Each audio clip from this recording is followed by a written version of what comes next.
Assalamualaikum and hi everyone. So for this video, I'm going to talk about the cardiovascular changes in these three variables, which are the partial pressure of oxygen, partial pressure of carbon dioxide, and also the pH in alveolar, arterial, and venous blood during exercise.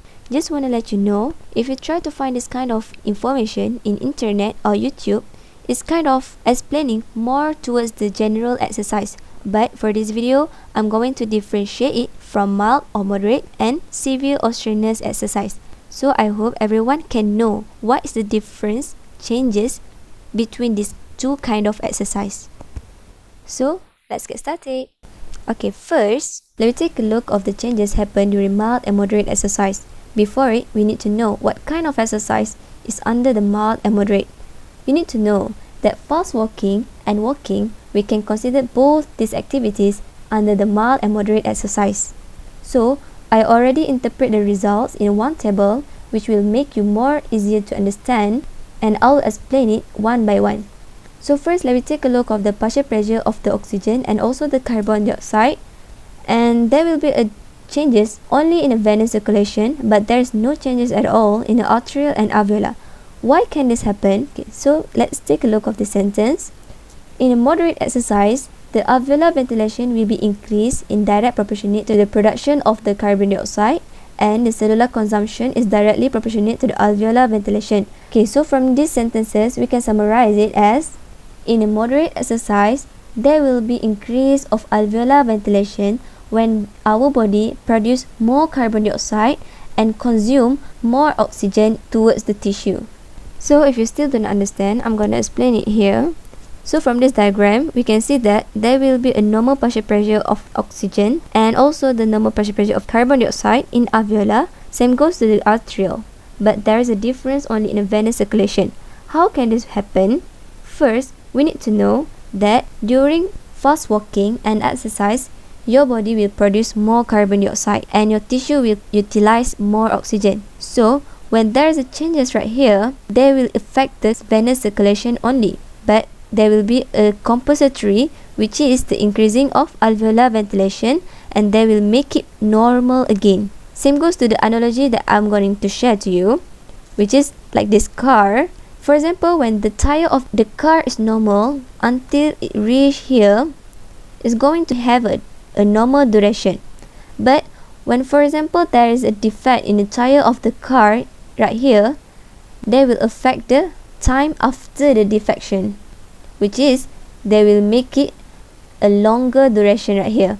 But when it comes to repair it again, it will be a normal circulation again. So that's why in the result we can see that there's a difference only in the venous circulation.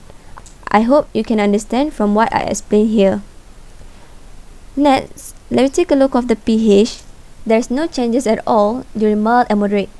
This is because during this exercise, there will be no production of lactic acid. Because what happened during this exercise is, our body still can have enough oxygen to use. So there will be no process of anaerobic respiration, thus there will be no formation of lactic acid, which will give rise in an accumulation of hydrogen concentration. That's it for the pH. Okay, now I'm going to touch about the changes happen during the severe and strenuous exercise. We need to know that when someone having a marathon or running, we can consider these activities under severe and the strenuous exercise. So from this table, we can see that there is a lot of changes happen for these three variables in any parts, including the venous, arterial, and alveolar. And now I'm going to explain what happened in the partial pressure of the oxygen. Okay, so in the alveolar, we can see that there is an increasing of the partial pressure of oxygen. How can this happen is, when you having a running or marathon, you will be hyperventilation. When you hyperventilate, you will inhale more oxygen into your body.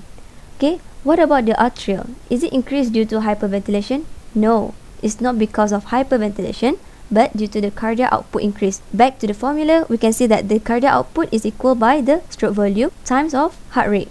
So when there's increasing either for heart rate or stroke volume, there will be effect the cardiac output also be increased.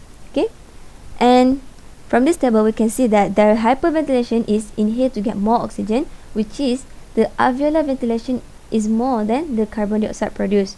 So this is just only the difference between hyperventilate and also the increased ventilation, which happen during moderate, and this is for severe and strenuous. Okay, what about the venous? How can it decrease? Is because like same I explained before, when it reach to the level of the tissue will utilize more oxygen, thus it will affect the venous circulation, where the pressure of the oxygen will be decreased. From this graph, you can see that the arterial partial pressure of oxygen is actually same, even though it's hyperventilate. That's why I say that it actually is no change for the hyperventilation. But when there's increasing of cardiac output, there will be increase of arterial pressure of oxygen. Okay, next I'm going to explain how can the partial pressure of the carbon dioxide decrease in any parts including the venous, arterial and alveolar. This happen because during severe and strenuous exercise, it will hyperventilate. That's the reason. We need to know that in this exercise, first, there will be increase of the partial pressure of the carbon dioxide, and then our body try to compensate it by hyperventilate.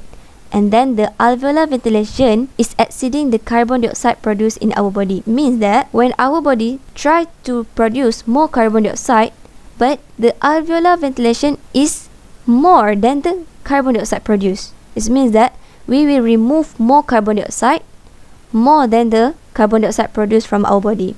So from this formula, it obviously said when the alveolar ventilation increase exceeding the above one, there will be a decrease of it. It's just a formula. You need to understand what just I explained before. Okay? And then it will also make the alveolar and systemic arterial of the partial pressure of the carbon dioxide will be decreased. And this is just a table that I already mentioned here. It says that the hyperventilation happens when there is alveolar ventilation is more than the carbon dioxide produced, and that's why the amount of partial pressure of carbon dioxide will be decreased. Okay. Last but not least, we're going to talk about the pH. How can this pH change? Seems like the partial pressure of the carbon dioxide, where there's a decrease of the pH in any parts, including the venous, arterial, and alveolar. Same goes to the partial pressure of the carbon dioxide, right?